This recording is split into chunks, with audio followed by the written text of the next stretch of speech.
Hi guys, how are you? Welcome back to Plastic Paddy's podcast. Cade Mila Fulcher to you all. Thank you so much for listening. This is episode number 14. And today we are still on the subject of mythology. And today I'm going to be telling you another tale, the tale of Deirdre of the Sorrows. But before we jump into that, I have to say a massive thank you to everybody that's followed me on social media. So I'm up to now 124, I think, followers on Instagram, and I finally hit 100 followers on TikTok, and I think I'm now up to about 105. So yeah, thanks guys for all the support. I'm loving it. And I also have to apologise again. People that are listening on Spotify, this will not matter to you at all. But anybody that's watching on YouTube, I have to apologise for what I look like. I always come on there looking so janky. I'm not wearing my Plastic Paddy's t-shirt. It's in the wash, but I thought I'd chuck something green on anyway, just to try and keep to the theme. And these trousers do not match. So yeah, apologies. But I've said it before, and I'll say it again. I'm trying to run a podcast. It's not a bloody fashion show, all right? So give me a break. Whenever I hear someone say, I've said it before and I'll say it again, I always think of that TikTok of that Irish guy that's works on a farm, and he says, I've said it before and I'll say it again. Every fucking day there's some kind of fucking handling, and that stuck in my head. Tell me you spend too much time on Irish TikTok without telling me you spend too much time on Irish TikTok. Anyway, welcome back. As I said, this week I'm going to tell you the tale of Deirdre of the Sorrows. It's one of my favourite tales. I'm not going to tell you why, because I don't want to give away any spoilers until we get into it. But yeah, just wait. It's a really good story. But before that, you know what it's time for. And I still don't have a jingle. I'm going to have to post the screenshots of me messaging Callum. Anyone that doesn't know, Callum is my little brother. I'm going to have to post the screenshots of me messaging him to say, get me this jingle to prove to you all that I'm not lying. Anyway, it's time for Irish Word of the Week. And I tried to find a word this week that went with the theme. So here we go. The word this week is, and I'm going to put it up on the screen, and I'm also going to tell you how it's spelled because I don't think I'm pronouncing it right. So it's spelled F-A-R-A-O-I-R, and I think you would say faror, and it means sorrows, but I don't know if I'm pronouncing it right. Faror, I think. So yeah, Irish Word of the Week, sorrows. I just thought it was, on theme for the story and all that.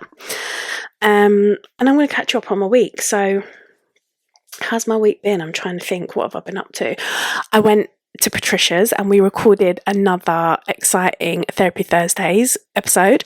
I actually have to apologise because I didn't put June's Therapy Thursdays episode out. For anyone that doesn't know, Therapy Thursdays is a monthly bonus episode that I do on the channel with my friend who is a positive intelligence and mental fitness coach, Patricia Ahern. We do a monthly episode of this talking about different topics surrounding kind of mental well-being, and they go out on the last Thursday of every month. I didn't put one out in June, so there's going to be one tomorrow, this Thursday, and there's also going to be one at the end of July, so you're going to get 2 Therapy Thursdays this month. But yeah, I recorded that. What else did I do? I went to the most amazing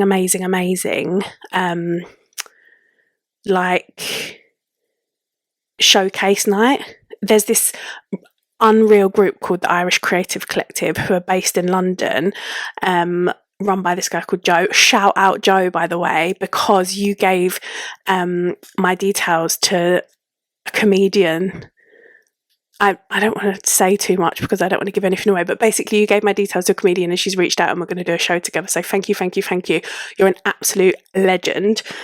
Joe, I'm shooting my shot. If you ever want to come on, please do, because I'd love to do an episode with you talking all about Irish Creative Collective and what that means. Anyway, so they have various different kind of showcases that they put on around London, just supporting Irish artists, and all kinds of artists, musical, theatre, singers, writers, producers, directors, film producers and playwriters, comedians, all sorts. They're honestly brilliant. I'm going to see if I can be the first ever podcast that is a part of the Irish Creative Collective. But yeah, they had an unreal night, a night of comedy, loads of different stuff at the Irish Cultural Centre in Hammersmith. I went there and it was unreal. It's always amazing. So anyone interested, I'll post the all of the details about the Irish Creative Collective below. Please do go and check them out. They're honestly unreal.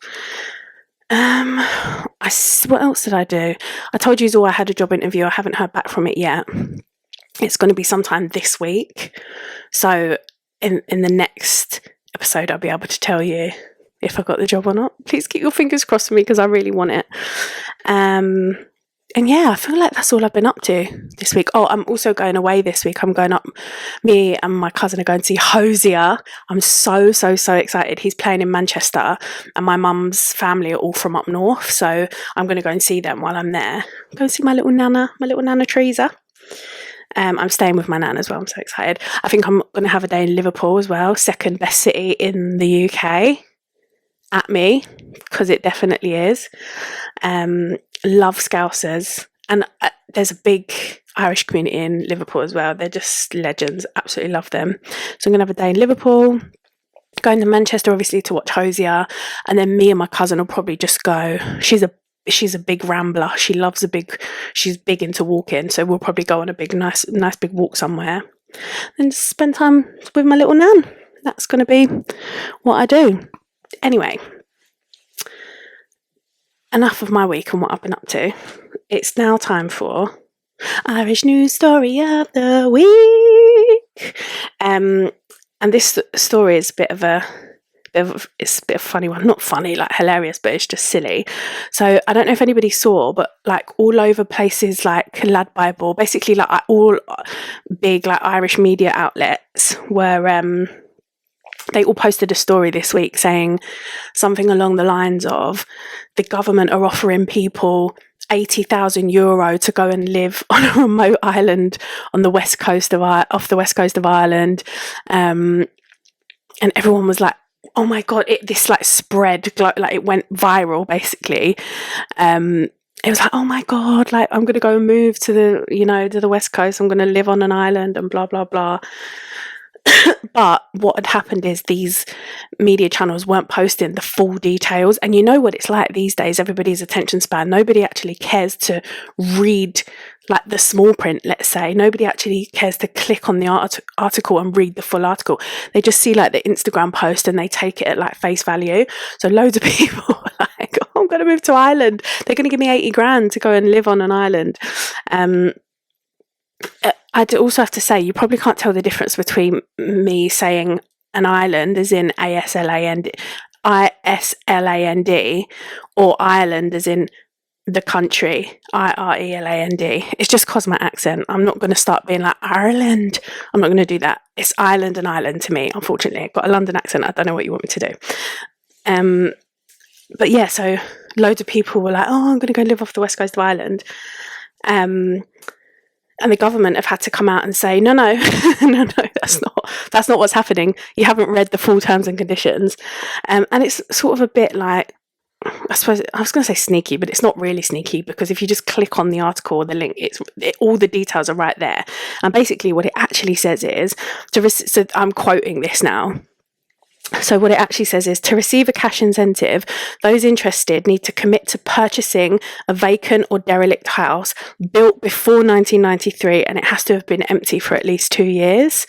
The grant money must be used by the new homeowners for renovation purposes, including structural building works, insulation and redecoration. So you have to buy the house yourself and then spend that money on doing it up. But some like people that actually live on those small islands off the west coast of Ireland have come out and said that it wouldn't be worth it. It wouldn't really work. Reason being is that a lot of these properties are so old and so run down that €80,000 just isn't going to cut it in terms of being enough of a budget. They're saying like to do everything that you need to do to one of these houses and then have to pay for materials and labour and everything else to travel to the island, your budget is going to be like way past 80 grand, so it wouldn't really make it worth it anyway. But yeah, I just thought it was funny that it like got all these people so excited, like, oh, I'm going to run off to the west of Ireland and live like this dream life.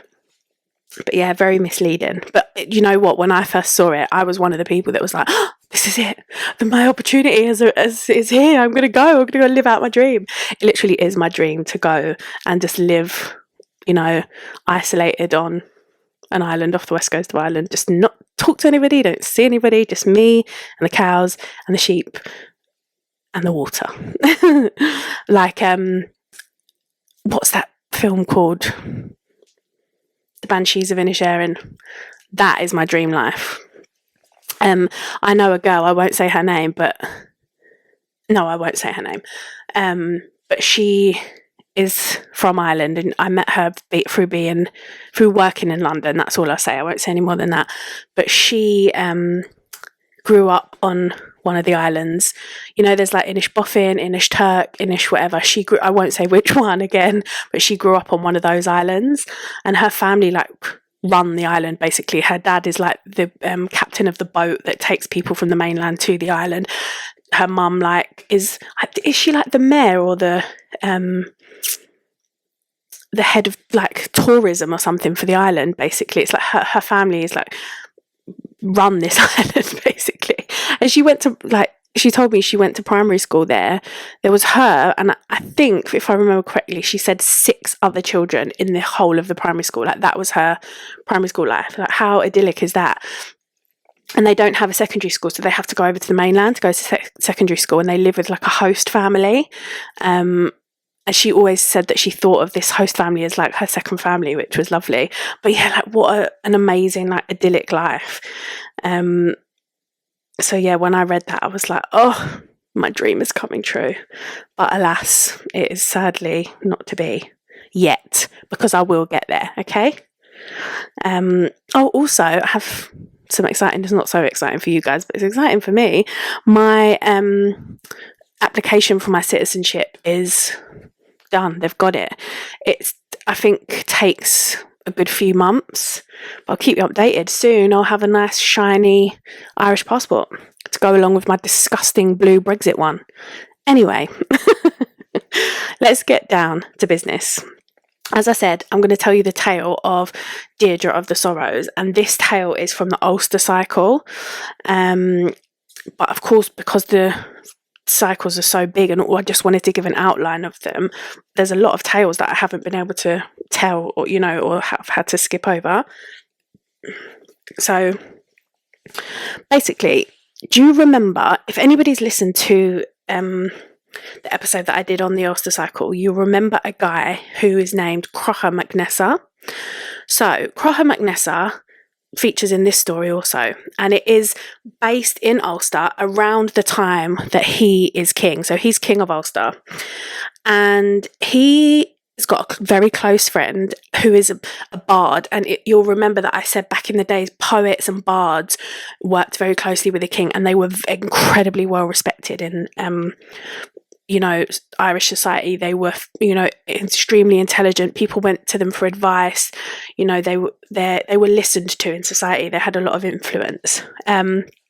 So his close friend and bard, whose name is Phelim MacDowell, and Phelim MacDowell and his wife are going to have a baby. His wife is pregnant, and their other friend, who is a druid named Cathbad, who has a prophecy about this baby. He basically foresees a prophecy, and he tells Phelim that he will father a daughter, and that she will one day grow up to be the most beautiful woman in all of Ireland.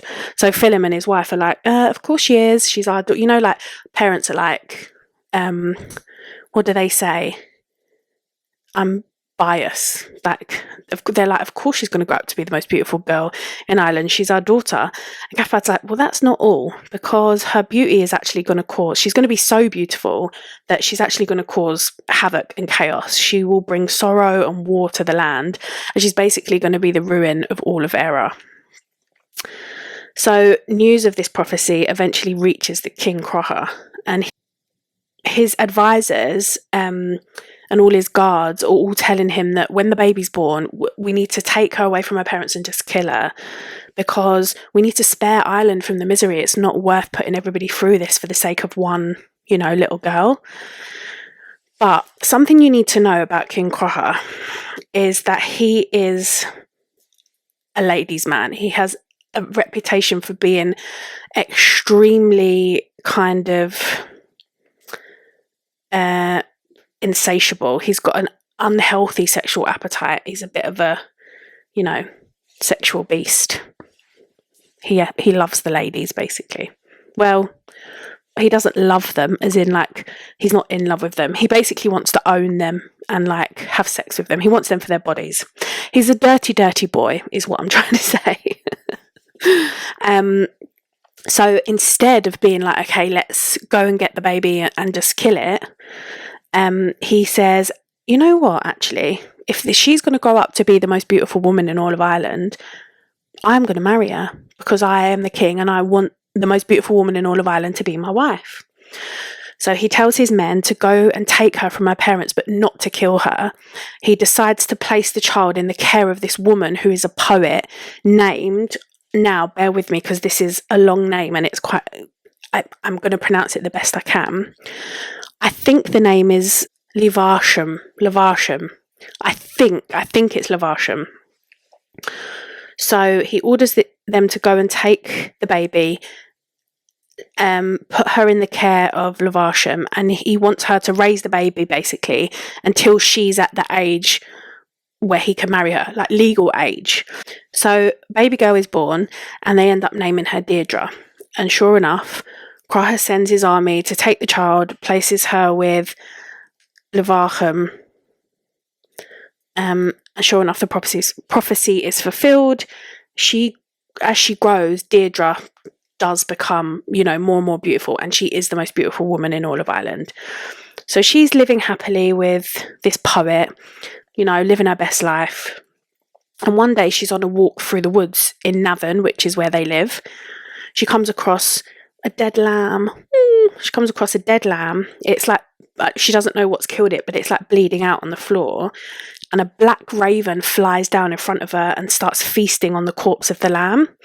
Now, this is funny and kind of weird, but this scene, her seeing the lamb on the floor and then watching this black raven come down and feast on the corpse kind of does something for her.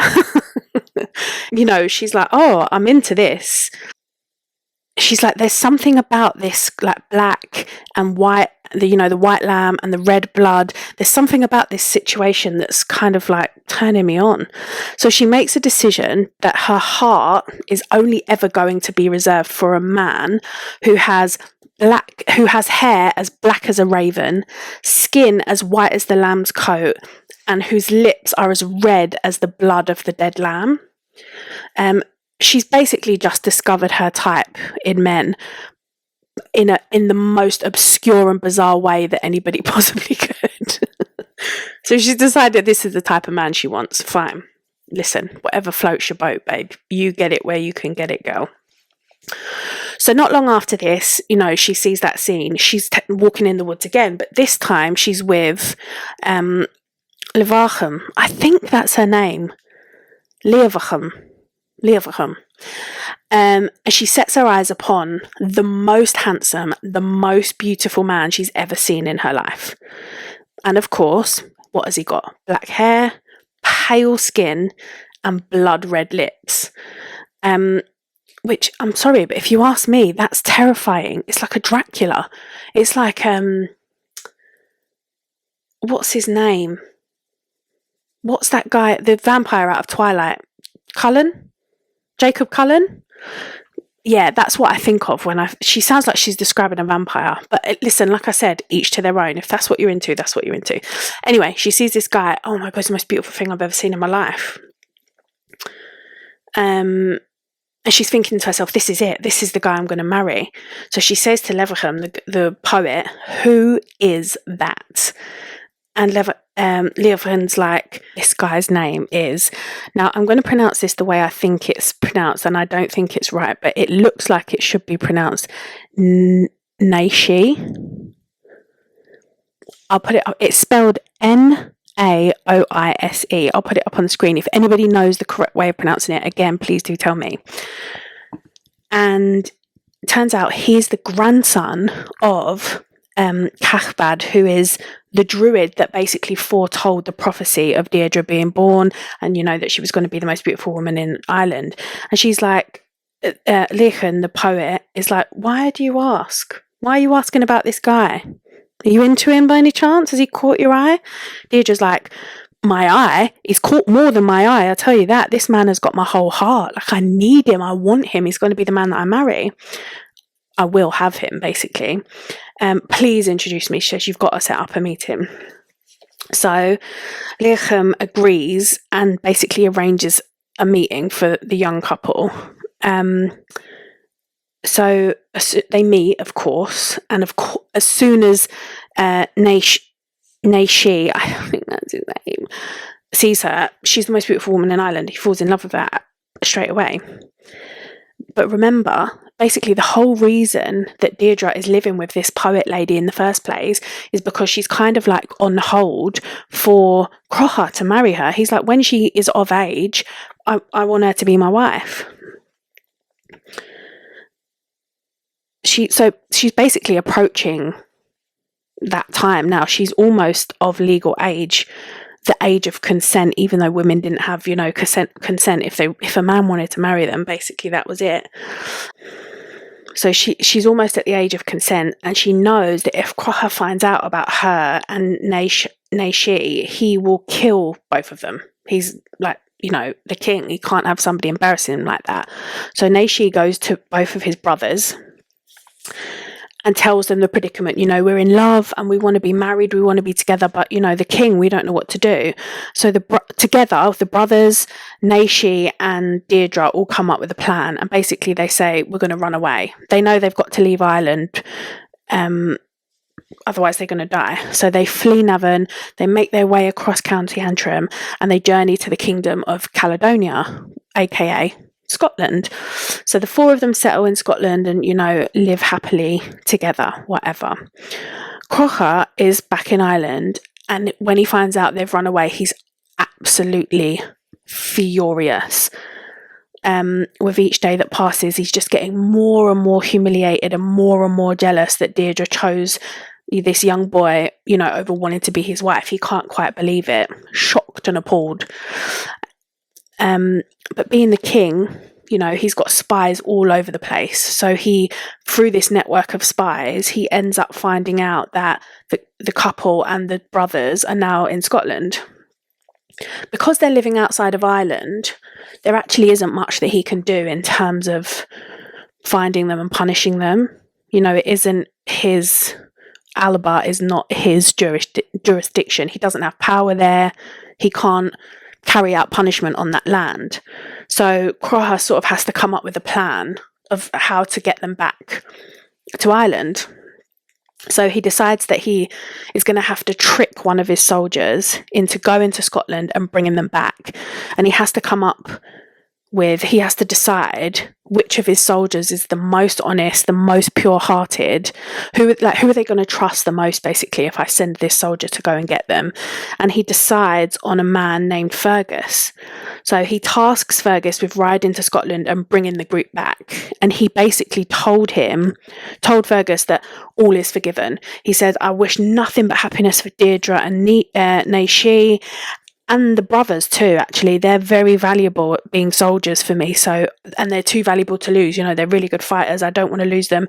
Please go back to Scotland, send them the message that all is fine, and bring them home with you. So Fergus has got a reputation amongst the whole of the kingdom for being an extremely honest, honourable, just good man. So being the sweetheart that he is, he believes everything that Crocha is telling him. He's like, yes, this is amazing. Like, well, good job on forgiving them. Like, this is really big of you. Great.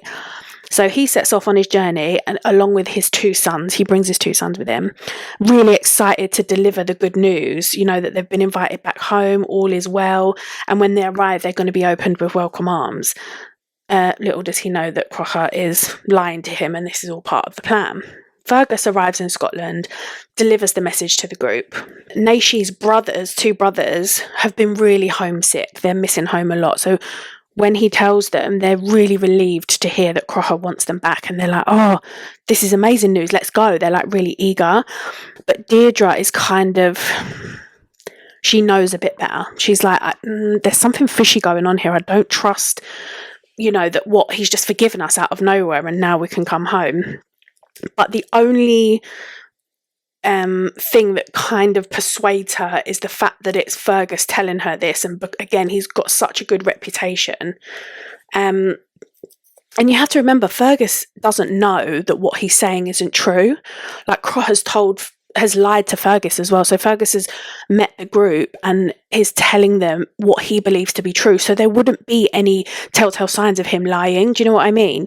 As far as he knows, what he's saying is completely true. So yeah, Fergus, because of his great reputation, ends up persuading them, and they go back to the group go back to Ireland, back to Navan, with Fergus and his sons. So they arrive, and they're greeted by the Red Branch Knights, who are like Crocha's army, basically. They're his knights. And the knights have organised a huge welcome feast. Welcome back to Ireland. We're so glad to have you back. Deirdre, being, the intuitive woman that she is, has got a really bad feeling about it. She's like, something isn't sitting right with me. This is very weird. But Naoise and his brothers are sort of trying to reassure Deirdre that even Crocha, as, bad, we all know about him, he's not the best, but even him, he wouldn't stoop this low. They're saying he'd basically disgrace himself if he'd pulled such a dirty trick to get us back here. So the group attend the feast, and they're assured by the knights, Crocha isn't there, but they're assured by the knights that they will meet with the king tomorrow, iron it all out and everything will be fine. The next morning rolls around, and everyone in the kingdom except Fergus is not here. He's been sent off by Crocha, on a task of his own. So everyone in the kingdom is gathering around the group, waiting for the king, basically waiting to see what his reaction's going to be. Crocha appears on the balcony in front of everybody, and straight away, shock horror, orders the guards to seize Deirdre and kill the men, which, we all knew. The men, along with so the men are Naoise, his 2 brothers. Fergus's 2 sons also, try and help them, but they basically are fighting now with all of Crocha's army. Crocha tells Fergus's sons that if they surrender, he won't punish them. They'll be fine. So one of them surrenders, but the other one refuses to surrender. He's like, no, I can't surrender. That would be dishonourable. So he continues to fight. Unfortunately, I think we know what's coming, guys. It's a lot of blood and death in all these tales. So one of Crocha's knights actually spears Naoise through his spine. Oh, it's so painful. And he's dead, obviously, immediately. Deirdre sees this, that her, the love of her life has just died, and she falls to her knees just in complete despair. She's absolutely heartbroken. She cannot believe this has happened. Eventually, Naoise's brothers and Fergus's son, who carried on fighting, also get killed. They just couldn't, there was just too many of the army. They just couldn't overtake them. They're all dead. Crocha, of course, feels triumphant. But now you have to remember, everybody in the kingdom is there. Everybody has just witnessed what he's done. Everybody knows the trick that he, pulled on them. So he's dishonoured himself big time. He's lost a lot of respect. So much so, in fact, that the druid, Cathbad, who is actually Naoise's grandfather, puts a curse on Crocha. And then Fergus rocks up. He returns from wherever he's been and sees, the butchery, the bloody, bloodiness everywhere, and what the murder that's been committed. and he swears an oath of vengeance on Croha and his own son, because his own son didn't, he surrendered and he didn't carry on fighting. So he swears an oath of vengeance on Croha and his son, and then he just leaves. He leaves the kingdom and rides to Munster and joins forces with Croha's sworn enemy, who is Queen Maeve. We did the Ulster cycle. We talk all about Queen Maeve. She is a bad bee. So if you want to learn more about her, go and listen to that episode, because, yeah, she's a baddie. Croha, so Fergus is gone now. Croha then takes Deirdre back to his quarters, and he's thinking in his mind, oh, we can just pick up from where we left off. She can be my wife now, of course she's going to want to marry me. I'm the King of Ireland. But Deirdre despises him. She obviously doesn't want to marry him. Like, she hates him. She hates him, basically. She hates him so much that she decides, she goes mute. She's like a mute. She doesn't speak to him. She just completely stops speaking altogether. She doesn't say a single word to him for a whole year. But the year passes, and at this point, Croha decides, of course, not getting his own way, tired of her, I actually don't even love her anymore, because the cold shoulder is actually boring me. I don't want her anymore. So he decides that he's going to get rid of her, but he comes up with probably the most spiteful plan you could probably think of. Not only does he doesn't want her anymore, but he doesn't just not want her and wants her to just leave the castle. He wants her to be miserable. So he binds her hands together, her wrists together and her ankles together, and he puts her in the back of a chariot.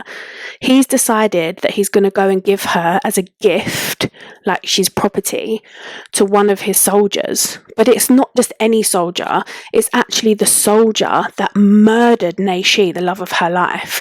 He wants Deirdre to go and live with the man that killed the love of her life.